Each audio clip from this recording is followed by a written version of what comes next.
Hi guys, Samantha from Jessama Tutorials here, and today I'm going to be showing you how to create a Skinner blend plug. Now I'm going to be using a 3-pot Skinner blend in this tutorial, but you can use as many colors as you want, so you can do a 2-pot Skinner blend or even a 9-pot Skinner blend for this. It works with any amount of colors. Now, I showed how to do a 3-pot Skinner blend in a previous tutorial, and I will include that in the links below, and I'll also include a link to my 2-pot Skinner blend if you haven't seen that already. But basically we're going to be using a 3-pot Skinner blend in this video. So I'm going to bring you over to the pasta machine and I'll show you what we need to do first. Okay, so we're by the pasta machine and here's the Skinner blend. Now what you're going to need to do is fold this in half, just like this.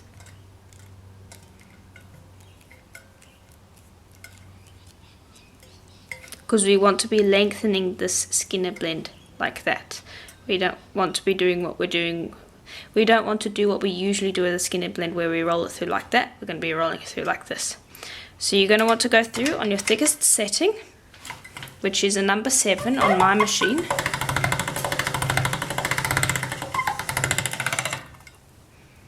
So you've lengthened it. Then you're going to want to go down 2 more settings, and I'm on my number 5 now. And you're going to want to lengthen it some more.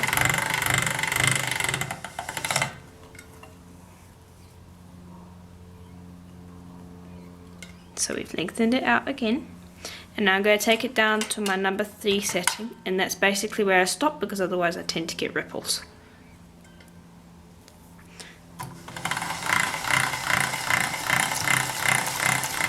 And I find that if you crank your machine handle quite fast, you tend to prevent ripples that would happen. Now, this clay was pretty fresh, so I'm just off on the side busy unsticking it, because when you fold it through the machine it can stick to each other when it goes to the bottom, because this is quite a lengthy sheet right now. So I'm going to take you over to the tile and I'm going to show you what we need to do with this next. Okay, so we're back over at the tile, and with a Skinner blend plug you want to be lengthening out your sheet as long as possible. And so right now this sheet is hanging off my desk that way. It's under the camera and over the desk, so it's quite a long sheet. Now, just a side note, I've done a tutorial on a Skinner blend bullseye cane, which uses a similar technique up until this point. And if you haven't watched that, I highly recommend going and watching it, as it's another base technique that is important to know before proceeding to more complicated techniques. So I'll include that in the links below, if you're interested. Now, back onto the Skinner blend plug. Now with the Skinner blend plug, you're going to basically be folding it. So you're going to fold it one way, and then you're going to fold it the opposite way. So you're not going to be rolling it like that. I'm just going to bring it over, and I'll do it like that so I can show you. You're going to be folding it over like a fan. Trying to keep my hands out the way so you can see what I'm doing. So you'll basically just do that over and over again. But that was an awkward angle for me to actually fold it. I was just showing you what I'm doing. I like to do it like this, which is the exact same thing that I was doing before when I was showing you. I just find that this is an easier way of doing it. It can be a little bit awkward to do it the way I was doing it just a second ago. So I don't want anybody picking up bad habits or things like that. So you'll just carry on down, folding over and over and over again. Now when you have folded for a length of time, you can find that the top bit where you first started can bow out a bit, because you're putting a little bit of pressure on it each time you're folding. You just want to press it in like that. And you'll just carry on folding over and over again until you reach the end of your sheet. Okay, so we're almost done. And I was just going to show you another position in which I'm folding it so that you can see what I'm doing, because it's always best just to make sure that you know exactly what I'm doing it. So I'm just folding it over each other. Now, this technique is a bit more challenging than the ones I've shown previously, so don't get discouraged if you don't get it the first time. It takes a little while, and my first ones weren't good at all. So I'll include as many tips as I can to make sure that you get as close as possible, but this technique just takes a lot of practice. So just don't get discouraged if you don't get it right the first time. I'm sure everybody has that. So what you want to do now is you just want to condense it together to make sure that you get out any air bubbles that you might have in here, because this technique does allow a lot of room for accidental air bubbles getting in. So you'll just spend some time pressing each side of this rectangle, and what this does is it not only reduces it, but it will push out air bubbles. And then also, like in my previous video where I showed my Skin and Blend bullseye cane, you're going to want to take crab claws and you're going to want to press along the length of your cane to push out any air bubbles. And this should get out any problems.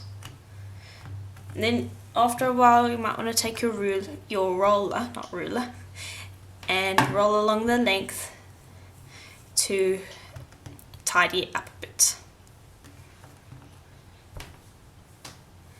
Okay, so I'm going to cut off the ends now to show you what it looks like. I'll just take my tissue blade and I'll just cut towards you. Now, when you're cutting at home, you want to generally be cutting it like this towards you, but because you're over there, I'm going to cut like this. But this isn't the right way to cut if you're doing it at home and not doing a demonstration. So you would actually cut it like this so that you can see what you're doing. Now those are the end pieces. I'm going to just show you what the middle looks like as well. Now you can see, because we haven't reduced it much, there's still quite a few air bubbles inside, and this is also why I like cutting my cane in half, because it makes it easier for me to get out any air bubbles that I might have missed. So you'll just go with your crab claws. And now another reducing technique that I have for the squares is I take these 3 fingers and I press along the top, and then I take these 2 fingers and I form a square, and then I just squeeze along the length of the cane. And I do this sometimes, and then I'll rotate and I'll continue to do that. Once I've done that, I'll just use my palm to flatten it out again. And now I'll show you what it looks like in the middle. There we go. We got pretty much all of those air bubbles out. Okay, so I'll just bring this up to show you what it looks like. So that's a Skin and Blend plug using the fan folder technique. Now, later on in the video, after I've shown you some examples of this, I'm going to show you another technique that I like to use to create this. And it's quite different, but it's just a different technique in case you're having trouble with the fan folder technique. So I'll be back in just a second and I'll show you my other technique for creating this. Okay, so here's another Skin and Blend I have, and this one was created using Fimo. This one was created using Primo, but I've got a Fimo Skin and Blend. So we're basically going to create the same thing that we have over here, but we're going to do it using a different technique. And both techniques are great, but sometimes you can have trouble with the fan folder technique, or maybe your blend is just really long and it's going to take you ages to do the fan fold technique. It's good to have 2 techniques to get to the same place. So what I do with this one is I try to make a roll. So I'm just folding this over itself so that we get a really compact piece, just like that. And then you'll just roll this out into a log. Now that might be shaking the camera a little bit, and if it is, I apologize. But once you go out into a roll like that, what you want to do is you want to slowly start condensing it. Just like that. You'll hold one end and you'll push it up towards the other end, and you'll just continue doing that along the length of the cane. And now this is going to distort your roll shape. Don't worry about that, we can fix that just a little while. And what you want to avoid is air bubbles. If you see an air bubble, just slit it like that and squish it out. And you also want to avoid overlapping. You can accidentally overlap. And once your cane starts getting distorted a little bit too much out of its roll shape, you just want to roll it back into a roll shape and continue pushing it together. Just like this. So this is a little bit of a long process, but you basically get the same place. You just want to take care that you don't get folds like this that fold over each other. You want to roll out those sorts of folds. So we're almost ready to form it into a square shape. You just want to condense it down as much as possible, and it takes a little bit of patience, but you'll get there. Just like that. Okay, so once you've done that, you want to start flattening one side of your cylinder, and you want to do that on the other side, and you will go up to the top, and you want to flatten this up because we want to get it into a rectangular shape. So I like doing that with my fingers first, and just make sure to avoid any distortion. Sometimes your ends will bow out, so I like to keep a finger over here to avoid any distortion and keep it nice and straight. Okay, and once it's in a rough rectangle, I'll come with my roller, and I'm not applying a lot of pressure, I'm just gently rolling over the surface. You don't want to apply too much pressure. Just like that. Okay. So that's basically it. Now I'm going to just cut into the middle and show you what it looks like. Now I found with this technique, sometimes you can get these funny flame appearances in it. Just bring it up so you can see. So you can see that we've got some lines over here where you have almost like a flame effect. I find that you sometimes get this with this technique. Well, with this one over here, you don't generally get that. But if I bring this up, you can see that this is a smoother blend than this one. So if you're looking for a really smooth blend, I recommend using this compression technique. And if you're looking for one where the lines are straight, I recommend using the fan fold technique. So I'll just bring over another Skinner blend plug that I have over here where I used the compression technique. And this is a rainbow cane that I have, and you can see that I've got this flame technique almost, this flame effect that sometimes shows up. And I find that that just tends to happen when you're doing the compression technique, and it's something that I can't avoid, but it's just something that comes with the technique.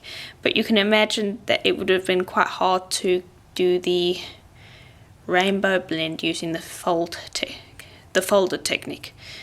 But anyway, both techniques are great, and they all have their separate place. But I just thought that I'd show you both of them, since they're both useful and I both use them in my day-to-day cane making. And so I hope that you'll try out both techniques, and you might have a favourite, or you might like both of them, but those are the two techniques that I use to get to a Skinner blend plug. Now, I just wanted to show you some examples of these. Here's the rainbow one that I have, and here's the female one that I have, and these are the ones that I have at the moment. And I'll come back in just a second and I'll show you some other examples of what a Skinner blend plug can be used for. Okay, so here are some examples that I've got. I've got this fire petal flower that I have, where the petals were made using a Skinner blend plug, and this was using Fimo, where I had a red orange and yellow Skinner blend, and I turned that into a Skinner blend plug, and then I used it to create the petals. So it's used quite often in canes, especially flower canes. It can also be used in kaleidoscopes like this one, where the actual middle of the kaleidoscope was done using a Skinner blend plug like this one. And then here's another little kaleidoscope that I've got where I used a Skinner blend plug around the jelly rolls over here. Not sure if you can see that, but it was quite condensed, but I used it in this cane. So a Skinner blend plug is what I like to call a base cane. It's something that's used a lot in the more complex canes.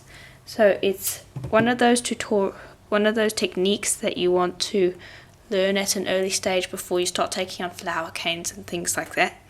And it's a great technique to learn. You can play around with it, and it just widens a lot more opportunities in the polymer clay techniques range. So that's basically how I make a Skinner blend plug. And so I do hope that was helpful to you, and if it was, do check the links below. And if you're on YouTube, I include a link down there to my website, jessamatutorials.com, and I have articles and all sorts of other information on there that I'm sure that you'll find helpful, so do please check that out, and I hope to see you in the next video. Bye for now.